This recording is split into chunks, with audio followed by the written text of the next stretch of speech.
Hey guys, it is Wednesday, June 7th, and today is tattoo day. I got my tattoo done.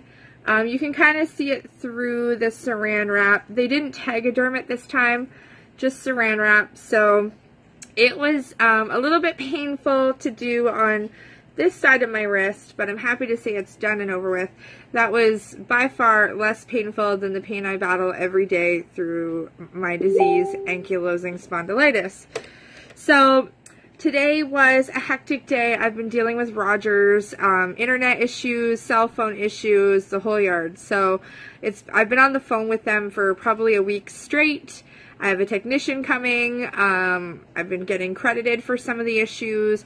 I just got a new internet box, so the challenges are endless here. So fingers crossed that everything works okay and my services are good. I did get to work at the school today, so I was really excited about that.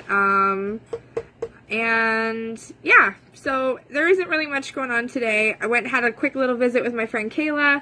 Sometimes our busy schedules are so hectic and busy that we never get to see each other all the time. So she just started selling 31 and stuff like that. So yeah, we've been buying a lot of products and having a lot of fun. And I'm excited for the summer because we have more opportunity to have visits with friends in the summer. So just wanted to say hi to everybody, see how everyone's doing.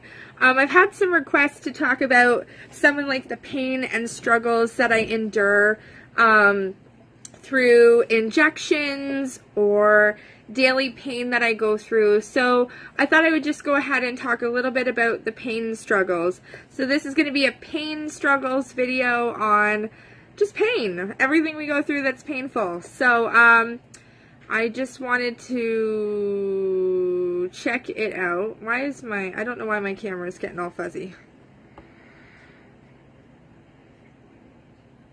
There. Okay. For some reason it was fuzzy. Maybe it's auto-focusing, I don't know. Okay, anyway, so pain. Basically, this is how my day will go for a typical day for me. So in the morning, I have to get up at 7 a.m. for getting my son ready for school. Now, typically, I was staying up till anywhere from 12 till midnight till 4 in the morning. So I'd usually wake up pretty groggy from lack of sleep because of pain from laying in bed. So typically in the morning, I'm very stiff, I'm very sore, I limp around a little bit because my body isn't catching up to my movements, so I'm in a lot of pain. My body is comfortable laying in laying positions because that's more relaxing as far as the hips and the legs and the lower back. But to get up and have to try to get your body moving when your body doesn't want to move, and it takes 3 to 4 hours a day for your body to slowly get moving, and I'm stiff for about 3 to 4 hours in the morning, so it's not easy to get going. Sometimes I do limp throughout the first bit of my day. Sometimes my hips hurt like crazy, my knees, my legs, my lower lumbar is on fire and inflamed. I never have like flare-ups. I do know some people that have ankylosing spondylitis that have flare-ups where they have moments without pain, or maybe like say a 3 on the scale of 1 to 10. I don't have that. I was diagnosed after giving birth to my son. So it was misdiagnosed as sciatic nerve pain. So as an example, it's chronic, like it's all the time. I feel like I'm being stabbed in the back 24/7 on both sides. The scale is right now from an 8 to a 10 on a regular daily basis. If it wasn't for Cosentex, though, I would be at more of a 10 all the time. So it is at its highest peaks a lot of the time. Right now, so I would say I'm between 7 and 8 on a regular day. 9s when it's closer to injection time. So I'm in a lot of pain. So walking around, I'm limited to walking around. I usually have to stop and sit and take a break if I clean a house or clean my own house. Or if we go out walking, I'm limited to how long we walk. Going to the grocery store, I want to get in and get the heck out of there. So I use a cart at all times, and I lean on the cart to give me that relief a little bit to like not walk by myself. I do see a cane in my future. I do see a walker in my future, only because I do see at those times where you feel like your back is going to collapse on you, because the pain can be really intensified if you do walk too much, if you do stand for too long, if you don't lay down or sit and take a break. So pain is pretty bad for me. I can't just take like an anti-inflammatory and feel good. So that's why I'm going through the struggles of biologics, which are the injection medications. Basically, I feel the wearing off of the drug in the injection, and then I do break out on my face, so I can tell when the injection has worn off. I do flare up more on my face. But when I do take an injection, I don't feel it instantly. It doesn't give me like pain relief or anything. I just start to feel, oh, maybe I can walk for an extra 5 or 10 minutes today. Wow, that's great. I can feel a little bit more mobile today. So it usually happens about 3 days after an injection. I might have like, say, a boost of energy. I can kind of keep going, maybe stand a little longer, but then I still hurt at the end of the night. So the worst time of the day for me is the evening. So my body's finally charged and ready to go by dinner time. So that's why being a night owl has always worked for me, because I'm ready to go by dinner time. So it's now, my body wants to stay up and keep going now, because that's the beginning of the day for me.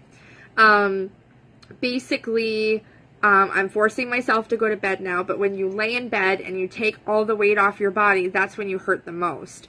For me anyway. I'm not speaking on behalf of anyone else, just my situation with ankylosing spondylitis, just to recap that. But yes, the pain is intensified at night. That's the worst for me. I hate feeling it. I hate thinking about it. It's hard to take your mind off of it. It doesn't go away. So trying to battle sleeping while in pain is the biggest struggle there is. So chronic pain is definitely not fun. Do my injections hurt? Yes. I do tell you that while I'm making my injection videos. If you do watch the videos, you will see sometimes I flinch, not always. Sometimes it's like, ugh, like ouch, and I will hold it in and not say anything, but there's always a sting and a pinch feeling. So the only injection I ever had that didn't hurt was my first one with Cosentyx. They all hurt for some strange reason. This time I'm bruised, and the bruises hurt. So the spring-loaded pens are not fun. They do bruise, and they do cause some pain there too. I could be a baby and whine about it. Maybe it's me being, you know, everybody's pain tolerance is different. Maybe they don't find them that they hurt, but they do pinch for me. But yeah, so I thought I would talk to you a little bit more about pain. So, I am honestly wishing there was something that could take me down to a 5 even for pain scale. I would be flippin' floored. But you never know. There's a lot of advances in the medical community. They are coming up with these drugs quite quickly. I mean, a few years to develop these things is quick. To get it on the market and test it out and do the research, it's a lot of work. So I can't imagine what it's like to go through those processes. But thankfully, we are coming out with solutions for new things to try, whether it's non-TNF or TNF or pills or under-the-mouth sprays. They're working on it. They're trying to get it for us. It's not going to cure it, of course. It's an incurable disease, but hey, why not keep trying? I would keep trying if I was able to. If I could make something to help make this work, heck, I would try. Anything I could do, especially if who knows, maybe one of the people developing these drugs has ankylosing spondylitis for all we know. So that would be great, because then they are trying it out on themselves, so that would be awesome. But yeah, so that's a little bit about those pain struggles. So I also wanted to take a minute to thank everybody that's commented on my videos.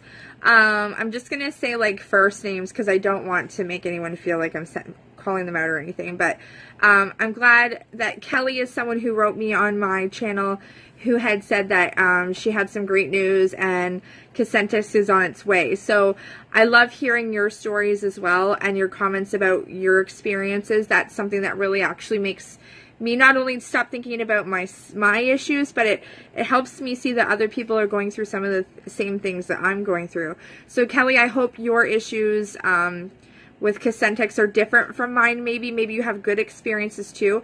Not all Cosentyx issues are bad. Like, you do have to go through a little bit of side effects and things like that in the beginning. And then once you're at a calm, smooth sailing after about your loading doses and maybe the first dose after that, it starts to get easier and your body gets more immune to Cosentyx as well. So don't believe everything you see. It's not going to happen for everyone. It's not guaranteed that everyone has reactions and side effects. So fingers crossed for you, Kelly, that it works for you. Thanks for sharing your story with me as well. A lot of people I'm seeing had sciatic nerve issues as well, and they thought it was sciatic nerve. So I am seeing a lot of people having inflammation that way, and that's where it starts for them. For me, it was only detected through CT scan and MRI, not through blood.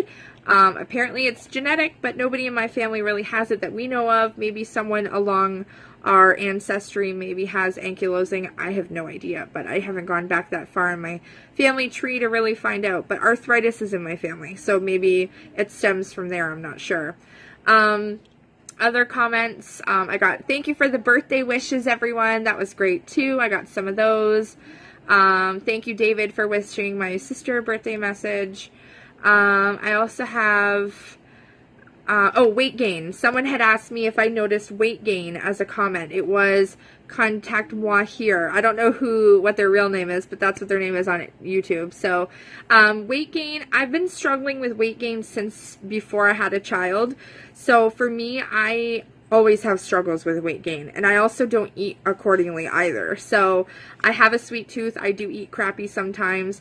It's also my son's a picky eater, so I find I'm the only one eating a certain way. He's eating a way healthier than I am, especially with his lunches at school and at home, but he's very picky, so I can't always make the same meals for him and I together. And sometimes making a home-cooked meal, we have so much leftovers, we end up throwing out food as two people, so it's very difficult. But weight, I've been battling. I have lost 12 pounds before while being on Cosentyx by working out, eating healthy, but then I fell off the wagon, so I gained all 12 pounds back. It is, I find, harder the older you get anyway to lose weight. I'm 34 years old, so I find that it's a lot harder now than it was when I was younger. To worry about that kind of thing. So I can't really say for sure if the Cosentyx is affecting my weight. I don't know that. So unfortunately, I wish I could give you an answer on that, but I'm not really 100% certain on that.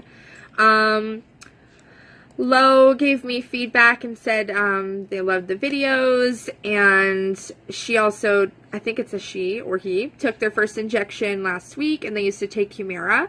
I also took Humira, and it did not work for me. I did Enbrel, Simponi, Humira, Remicade, lidocaine, and infusions, injections, and other steroid shots. Those are my past, aside from your regular anti-inflammatories and stuff like that. Nothing worked for me. So I can definitely relate to it not working for you. As soon as we knew Cosentyx was going to be the next drug, we got on board to be ready for it. So I was already ready to go for it before it even came out. So there are steps you can take before a new drug comes out to get ready for when it does come out. So that's what I did. So good luck to you, Lo, on using Cosentyx. Basically, Alicia, thank you for subscribing, and thanks for all the happy Easter wishes back then too. I thought I would just do this video based on pain and responding to people's comments, because I'd like to, you know, show you that I am reading these. I have read all these before, but now I'm actually going to make a video just expressing to you anything that I maybe have missed or haven't talked about. Did I notice any changes after Cosentyx? Not right away. Like, it took a little bit. I was reading people had responses during loading doses. I don't think I noticed until the 4th or the 5th loading dose. It was around then I just started seeing that maybe the pain wasn't as intense as it was before. I would feel my back and I'd be like, okay, wow, normally I'd be really hurting right now. I wonder why I can, you know, it's not as intense as it is normally at this time. So I kind of just felt a little bit of relief later in the evening of a day, maybe where I should feel more pain from walking around all day or doing errands. I should have felt a little bit more painful, but there was maybe a little less pain. Not huge significant, but just enough to be like, wow, I'm normally in massive amounts of pain by now. And the weather's been great, so that, you know, it's not the weather that's going to affect me, but my errands or my running around. So that was the first sign for me where I noticed something had changed and something maybe could be better. So, coverage. As far as coverage, I don't pay for the drug myself. There are benefits covering the drug for me. I, however, cannot afford it. It's $2,000 Canadian per injection. And yes, it's very expensive. So there is some insurance coverage there. I'm just not paying for it. So it's being covered for me. What else is there? Basically, I'm getting a lot of feedback of people being really supportive and just giving me their basic comments of support. So thank you so much for that as well. But, yeah, as far as this, the pain, honestly, the pain is the worst part. I mean, the fatigue and the pain. So, if I could honestly say, if I had a wish, it would be to decrease my fatigue by 50% and maybe my pain by even 30% if I had an option. Anything is better than what's going on right now, but I'm getting through it. I mean, I have no choice. I have a son to take care of. I have a life to live. I choose to force myself. Like, I didn't work for many, many years, about 5 or 6 years almost, and then I decided to start working part-time because my sanity is what's important too. Letting this disease fight me and take me on and want to take over for me wasn't an option. I'm trying to take my life back now, and that's what I'm doing. So I'm going to fight it. I'm going to try to have a normal life for now until this disease progresses much more and it affects me to the levels that I can't do certain things anymore. I remember doing a Canada's Wonderland Day here in Canada. It's the theme park where you go on roller coasters and rides and stuff like that. And I did a one last hurrah with some friends where I knew that this is probably going to be the last time I ever get to go, because walking around that entire theme park hurt my back so much every time I did it. And going on the roller coasters, the compression of you moving in those roller coasters so fast affected me more. So when I got off the ride, my back was in immense pain. It felt like it was being compressed from the pressure and how fast these coasters go. So I did a one last hurrah going out to Canada's Wonderland and being on the roller coasters. And I unfortunately said to everyone, like, this is going to be the last time I ever come here, unfortunately. And it was something that I loved to do. I used to go every year when I was a teenager because you get to go in high school as like a grade 8 trip or whatever before you go into high school. And then even in high school, I think we went to or something like that. But it's a fun theme park, and I love roller coasters, but just all the walking and all the rides and how fast you're going and the compression just was way too much. So you have to give up some things and make sacrifices, and unfortunately that was one of them. And I'm a very active person most of the time, so it was really hard for me to have to cut things out, and you have to make decisions to stop doing things that you want to do. And unfortunately that's what happens when you're diagnosed with something, whether it be a very bad disease like cancer. I mean, everybody's got a battle in some way, and you know, diabetes affects you. There's things you can't eat anymore. There's things you can't do. You need to check your insulin levels. So every disease out there has something that affects you in a way that you don't want it to, and you know, it really makes you stop and think before you do things and reevaluate what you can and can't do now, because your life is now forever changed. And I'm not trying to compare my disease in any way to cancer or diabetes or anything. I'm just giving you comparisons as to having to make life-altering changes now to get with the program of understanding that you now have something that's going to affect your life now. So it's very sad. It's unfortunate. I don't know why someone like myself or anyone would, you know, get diagnosed with something like this that can be pretty bad, and it's hard. I still haven't come to terms with it sometimes. I think I'm still in shock some days about all of this going on. So that's why I'm trying to take the steps necessary to keep my mind healthy and keep my mindset good and talk about the issues that are affecting me, and not to be depressed, because it's so easy to get depressed with this disease, and I'm always going through depression and anxiety with this disease. So, you know, there are people out there you can talk to. If you don't feel comfortable, there are people in my groups and on YouTube. Send me a message. I can relate to you. I understand. Your partner, your husband, your wife, your family members, your friends, they're not necessarily going to understand unless they're battling it as well. They can be there and be supportive, but do they really understand what you're going through? Not always. So send me a message if you're having a hard day and you just want somebody to understand what you're going through. I'm always here. So I get the notifications. They come to me as a message, and I will write back. So feel free. There's always places to go and people you can talk to for support. Outside of myself and friends and family, there's counselors, there's social workers, lots of places that you can go to. And there's even, I just found out, fibromyalgia support groups. So I'm going to start going to one of those soon. So you sit around and you talk about your issues and relate to one another, and you sit around in a circle and you just, you know, you express and you can listen to each other. It's great. So I'm excited to start that after the summer, and I think I go in August, so, or September. I think it's September. So I'm excited to see how that goes. So lots of resources out there. You just have to take opportunities and jump on it. And you're never alone. You're never alone. That's just it. I cannot express that enough. Even when you feel like you're at the bottom and you're down and out. I've been there. I've hit rock bottom. I've been at the bottom. I've seen the lows. I've seen the highs. And it happens all the time. I'm never out of the woods of that stuff. It always happens. So, but anyway, so that is some discussion about pain.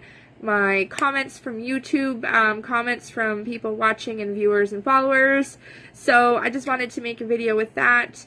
And I'm going to go and make some egg salad, I think. And go wash my tattoo in a little bit. I'm going to keep it covered a little bit longer. And then I need to wash it. So I will show you guys how it looks when it's all cleaned up.